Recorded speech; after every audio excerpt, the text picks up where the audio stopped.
Dinosaur के अंत के बाद इंसान कहां से आए? धरती पर डायनासोर के अंत और इंसान की उत्पत्ति की पूरी एक समय पूरी धरती पर डायनासोर का राज था। डायनासोर ने लगभग 14 करोड़ सालों तक पृथ्वी पर राज किया। डायनासोर की कई हजार प्रजातियां विद्यमान थीं, जिनमें कुछ शाकाहारी थे, कुछ मांसाहारी थे, कुछ शांत स्वभाव के थे और कुछ बहुत ही हिंसक और खतरनाक थे। उस समय के डायनासोर पृथ्वी के सबसे सफल जीव है। लेकिन कौन सी ऐसी घटना घटी है जिससे करोड़ों साल धरती पर राज करने वाले डायनासोर पूरी तरह खत्म हो गए? इसके पीछे की क्या कहानी है, आइए इस वीडियो के माध्यम से पूरे विस्तार से जानने की कोशिश करते हैं। डायनासोर के अंत की शुरुआत लगभग 6.5 करोड़ साल पहले धरती पर मौसम सामान्य था। सारी प्रजातियां आराम से अपना जीवन व्यतीत कर रहे थे। कुछ समय डायनासोर पृथ्वी पर सबसे अधिक पाए जाने वाले जीव थे, लेकिन शायद उनकी किस्मत में यह पहले से ही मंजूर था कि उनका अस्तित्व समाप्त हो जाएगा। बात कुछ ऐसी थी, एक छोटा क्षुद्र ग्रह का टुकड़ा जो सुदूर अंतरिक्ष से आ रहा था।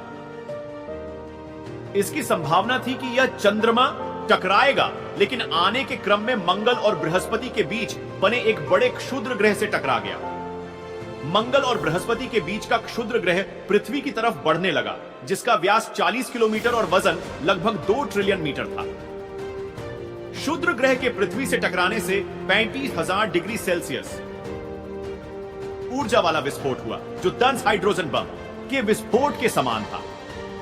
विस्फोट के बाद धरती से लाखों टन धातु अंतरिक्ष में फैल गया और लगभग 180 किलोमीटर चौड़ा एवं 20 किलोमीटर गहरा गड्ढा बन गया। क्षुद्र ग्रह के टकराने के लगभग 16 मिनट बाद 11.1 तीव्रता वाले भूकंप तरंगे उठने लगी, समुद्र में सुनामी उठने लगी एवं सभी तरंगीय ज्वालामुखी सक्रिय हो गई और एक के बाद एक ताबड़तोड़ विस्फोट होने लगे। चारों ओर आग और पानी फैल गया। मात्र 40 मिनट में तापमान 100 डिग्री सेल्सियस और पहुंच गया एवं 90 मिनट बाद तापमान 200 डिग्री सेल्सियस पर पहुंच गया। इसी क्रम में धरती के लगभग 90% प्रजातियां नष्ट हो गई। कुछ बड़ी प्रजातियां जैसे डायनासोर तो बच गए, लेकिन खाने पीने के अभाव में मारे गए। बची हुई 10% प्रजातियों में वैसे जीव हैं जिनका वजन 30 किलोग्राम से कम था। इसमें कुछ रहने वाला जीवित है तो कुछ बंदर की जैसी प्रजाति वाले जीव। फिर मौसम सामान्य हो गया और बचे हुए जीव अपना गुजर बसर करने लगे। फिर लगभग 400.7 करोड़ साल पहले बदलाव शुरू हो गया। टेक्टोनिक प्लेट में हलचल शुरू हुई और भारतीय उपमहाद्वीप एवं एशियन महाद्वीप के टेक्टोनिक प्लेटों के टकराने से हिमालय पर्वतमाला उभरकर सामने आया, जिस पर विश्व की सबसे ऊंची शिखर श्रेणी स्थित है। धीरे धीरे मौसम का पैटर्न बदलने लगा और मौसम ठंडा होने लगा। 3.5 करोड़ साल पहले ग्लोबल कूलिंग हुई और घास के मैदान बढ़ने लगे एवं जंगल कम होने लगे। तब ऐसे जानवर सामने आए जो खुले मैदान में रहने के लिए उपयुक्त हो गए और कुछ ऐसे जानवर भी थे जो दूसरे जानवरों को खाने पर निर्भर हो गए। 1 करोड़ों साल पहले पृथ्वी पर रूप लेने लगी, जिससे आज हम देख रहे हैं, महसूस कर रहे हैं और जी रहे हैं।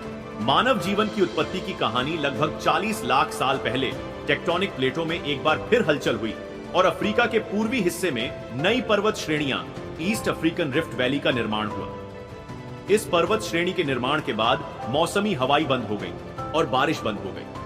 अफ्रीका के इन्हीं जंगलों में रहते थे हमारे दूर के रिश्तेदार द ग्रेट एप्स, जिन्हें पियरोलापिथिकस पियरोला कहा जाता है। यहीं से शुरू होती है मानव जीवन के उत्पत्ति की कहानी। पियरोला पेड़ों पर रहते थे, फलों को खाते थे एवं वजन ज्यादा होने के कारण खुद नहीं पाते थे तो वे पेड़ों पर झूलते रहते थे। कभी कभी 2 पैरों पर खड़े होकर चल भी सकते थे।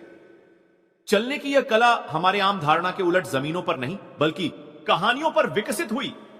2 पैरों पर चलना इंसानों की नहीं, इन एप्स की खोज थी। आगे चलकर जलवायु परिवर्तन और जगह बदलाव के चलते हैं ये ग्रेट एप्स में बदल गए और चिंपैंजी एवं गोरिल्ला में विकसित हुए। कुछ इंसानों में बदलना शुरू हुए। वे पूरे अफ्रीका में फैले हुए थे, लेकिन बारिश बंद हो जाने के कारण यहां के जंगल सूख गए और ये एप्स खाने की समस्या से जूझने लगे। भोजन की तलाश में पेड़ों से उतरकर अब जमीन पर चलने लगे। आर्डिपिथिकस रामिडस, ये हमारे पूर्वज थे जिन्होंने जमीन पर मानव इतिहास का पहला कदम रखा और आज हम इन्हीं के बदौलत चांद पर कदम रख पाए हैं। इनका दिवाकर संतरे इतना बड़ा था और लंबाई लगभग 4 फीट के आसपास थी। ये हमारे वंश के सीधे चलने वाले पहले जीव थे। कई हजार सालों के विकास के दौरान यह दो पैरों पर चलना सीख गए और घूम घूम कर भोजन तलाशने की प्रक्रिया में लग जाए और विकास की प्रक्रिया चलती रही। Homo habilis.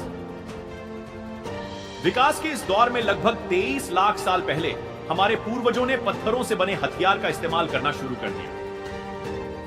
पत्थरों से औजार बनाएगा जिनमें और हथौड़ा प्रमुख था। हथौड़े के उपयोग ने हमारे अंगूठे और अंगुलियों को मजबूती प्रदान की, जिससे हम कुशलता से इसके इस्तेमाल में सक्षम हुए और सामूहिक रूप से शिकार पर जाने लगे। इसके दौरान हमारे दिमाग के आकार में थोड़ी वृद्धि हुई। होमो इरेक्टस। आग की खोज ने मानव जाति के विकास में क्रांतिकारी परिवर्तन लाया। आग का प्रयोग रोशनी करने में, जानवरों को भगाने में एवं भोजन बनाने में होने लगा और साथ ही साथ दिमाग में भी वृद्धि होने लगा, क्योंकि ऊर्जा का एक बड़ा भाग भोजन को पचाने में खर्च हो जाता था। लेकिन आग के आविष्कार के बाद पके हुए भोजन खाने से कम ऊर्जा की जरूरत पड़ती और बाकी ऊर्जा से दिमाग विकसित होने लगा। 2 लाख साल पहले इंसानों ने अपना रूप ले लिया। लैरिंग्स जो गले के ऊपर नीचे आ गई और हम जटिल आवाजें निकालने लगे। होमो सेपियन, होमो सेपियंस। लगभग 1 लाख साल पहले इंसान कहीं भी आ जा सकता था। हाथ फुर्तीला हो गए थे और पुराने हथियार भी थे, जिसके बल पर शिकार आसान हो गया। साथ ही साथ बात करने और आग पर काबू पाने की कला भी हमने सीख ली। इन सभी बदलाव के बाद इंसान विचरण करने लगा और वे एक महाद्वीप से दूसरे महाद्वीप में जाने लगा। 50,000 साल पहले चाइना और ऑस्ट्रेलिया एवं 30,000 साल पहले यूरोप आदि जगहों पर फैल गए। लगभग 30,000 साल पहले से इंसानों के दिमाग काफी विकसित हुए। समय के साथ वे समझदार होते गए, बस्तियां बसाना शुरू कर दिए एवं परिवार अस्तित्व में आने लगा। इंसानों का हुलिया, आकार, त्वचा, बाल आदि जलवायु के हिसाब से बदलता गया। इंसानों ने जानवर पालना शुरू कर दिया। शहर एवं कस्बे का निर्माण होने लगा और सभ्यता एवं संस्कृति का जन्म हुआ। आज हम विज्ञान, गणित और तकनीक का इस्तेमाल करके पूरी तरह खुद को विकसित कर लिए हैं। विज्ञान और तकनीक के क्षेत्र में हमने इतनी तरक्की कर लिया है कि हमें अब यह सवाल नया नहीं लगता कि हम कौन हैं और कहां से आए। उम्मीद है कि आपको यह जानकारी अच्छी लगी और आपके लिए हेल्पफुल रहेगी। वीडियो को पसंद आया तो लाइक शेयर जरूर करें और भी इसी तरह वीडियो देखने के लिए चैनल को सब्सक्राइब करें।